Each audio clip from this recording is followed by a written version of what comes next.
So hi everyone, welcome back to an another video. आज के video में बात करने वाले constitutional values and fundamental duties के बारे में।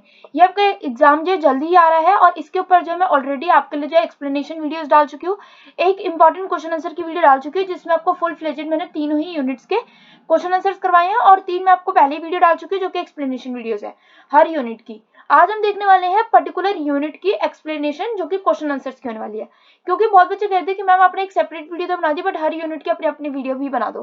तो चलिए करते हैं शुरू question answers of that is the important question answers of the constitution of India and introduction, जो कि आपका है यूनिट 1। इसमें आपके जो मेजर टॉपिक्स है, पहला तो है एक तो federal Republic, rule of law and separation of powers, then you have sovereignty, socialism and democracy, and then you have secularism and सर्वधर्म समद्भाव। सबसे पहले हमारे पास है important question, that is what is the significance of India being a federal Republic. तो मतलब India का significance क्या है कि एज अ फेडरल रिपब्लिक होने से, and how does it impact the governance structure of the country.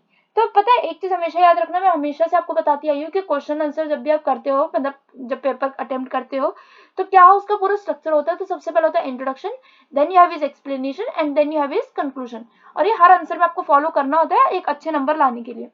Introduction में तो आप ये भी लिख सकते हो जैसे कि इंडिया जो है एक फेडरल रिपब्लिक है, एम्बॉडी करता है एक गवर्नेंस मॉडल जहाँ पे जो पावर है वो डिस्ट्रीब्यूटेड है among the central government and the individual state.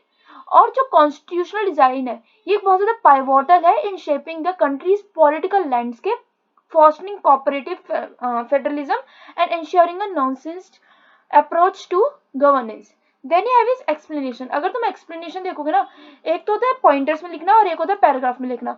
I generally suggest कि आप पैराग्राफ में लिख देना, यहाँ पे मैंने पॉइंटर्स बता रखे हैं ताकि आपको जो है इनको अच्छे से डीपली एक्सप्लेन कर सको अपने आंसर्स में। पहला है एक जो फेडरल स्ट्रक्चर होता है वो डेलिनेटेड होता है in the constitution through the union list, state list and concurrent list. देखो अगर आप पॉलिटिकल साइंस के बच्चे हो आपको पता होना चाहिए तीनों में डिफरेंस क्या है, थोड़ा थोड़ा डिफरेंस लिख सकते हो पेपर में, बिकॉज ये सब चीजें ना बहुत ज्यादा मैटर करती है और आपको कंटेंट भी ज्यादा प्रोवाइड हो जाता है आपके आंसर के लिए। ये एलोकेट करते हैं specific power to the central government, state government and the areas where both can legislate concurrently, जो कि हमारी एक तो होती है यूनियन टेरिटरीज। हाँ, उसके अलावा हमारा है एक significance lies in decentralization enabling states to address local issues with autonomy। ये जो अरेंजमेंट है वो रिफ्लेक्ट करता है फार्मर्स का intent to accommodate diverse needs, cultures and languages within a unified nation. मतलब एक ही जगह पे बहुत सारी चीजें होना, डिफरेंट या फिर वेरिड चीजें। उसके अलावा हमारे पास कोऑपरेटिव फेडरलिज्म जो है एम्फसाइज करता है collaboration between the central and the state governments, promoting shared responsibilities for national development. ये प्रिवेंट करता है एक over centralized authority, fostering a more inclusive and responsive governance system। Then भी आप इस कंक्लूजन में आप लिख सकते हो कि इंडिया का जो स्टेटस है एक फेडरल रिपब्लिक है, नॉट जस्ट कि वो कॉन्स्टिट्यूशनल लेवल है बट वो डेलिब्रेट है choice to balance unity and diversity. ये इंश्योर करता है effective governance while respecting the uniqueness of its constituent states। Next we have is the question number 2।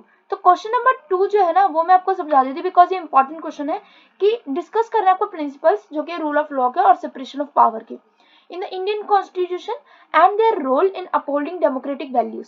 तो सबसे पहले आप इंट्रोडक्शन लिखोगे और उसके बाद आपको लिखनी होगी एक्सप्लेनेशन। एक्सप्लेनेशन में आपको ये आर्टिकल जो 14 है ना वो जरूर मेंशन करना है बिकॉज जो रूल ऑफ लॉ है वो एंश्रेंड है इन आर्टिकल 14, जो कि मैंडेट करता है कि जो हर जो सिटीजन है इंक्लूडिंग जो गवर्नमेंट के अंदर है is subject to the law. मतलब ये नहीं है कि अब जो गवर्नमेंट के अंदर कोई आ गया तो वो लॉ को फॉलो नहीं करेगा। और जो प्रिंसिपल है वो गारंटी करता है कि जो फंडामेंटल राइट्स है एंड ये स्टैब्लिश करता है एक लीगल फ्रेमवर्क जो कि प्रिवेंट करेगा arbitrary exercise of power, separation of powers. जो फार्मर्स है ऑफ कॉन्स्टिट्यूशन वो एनविजनड है distinct roles for the legislative, executive and judicial branches ताकि प्रिवेंट कर सके द कंसंट्रेशन ऑफ पावर। ये सेपरेशन जो वो प्रोवाइड करता है checks and balances, preserving the judicial mainly the preserving the independence and integrity of each branch. और उसके बाद आपको लिखना होगा कंक्लूजन। तो मेजरली अगर आप देखोगे इस पर्टिकुलर क्वेश्चन में आपको एक तो सेपरेशन ऑफ पावर और एक रूल ऑफ लॉ दोनों ही पेपर के लिए इंपॉर्टेंट हो जाते हैं क्योंकि दोनों के ऊपर एक सेपरेट क्वेश्चन भी बन सकते हैं। Next you have is sovereignty. Sovereignty के ऊपर क्वेश्चन है, that is explain the concept of sovereignty in Indian context and it's implication for the countries governance. तो ये आप खुद पढ़ सकते हो, इसका पूरा आंसर ये रहा आपकी स्क्रीन पे क्वेश्चन के साथ, तो इसका आप चाहे तो स्क्रीनशॉट भी ले सकते हैं। नेक्स्ट पे हम आ जाते हैं बिकॉज इसमें टोटल आपके 5 क्वेश्चन होने वाले हैं और कुछ क्वेश्चन ऐसा बोनस भी है आपके लिए तो आप खुद भी पढ़ सकते हैं। नेक्स्ट ये है सेकुलरिज्म। देखो जैसे कि सोवरेनिटी का है तो सेकुलरिज्म तो मोस्ट इंपॉर्टेंट है इंडिया का। तो how does the principle of secularism manifest in the Indian constitution, and इसका क्या रोल होता है, मतलब क्या रोल ये प्ले करता है इन ensuring the religious harmony.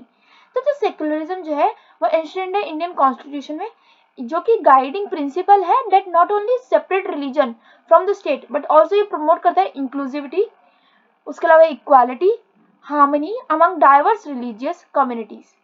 Then we have is explanation. So जो कॉन्स्टिट्यूशन जो है वो गारंटी करता है the freedom of religion to all citizens, ensuring that जो स्टेट है वो रिमेन करे एक equidistant from all the religious believes. ये इंश्योर करता है कि जो no one religion is given preferential treatment. Secularism जो है इंटरप्रेटेड है बाय द इंडियन जुडिशरी, ये गो करते मतलब ये जाती है बियॉन्ड मेयर न्यूट्रलिटी।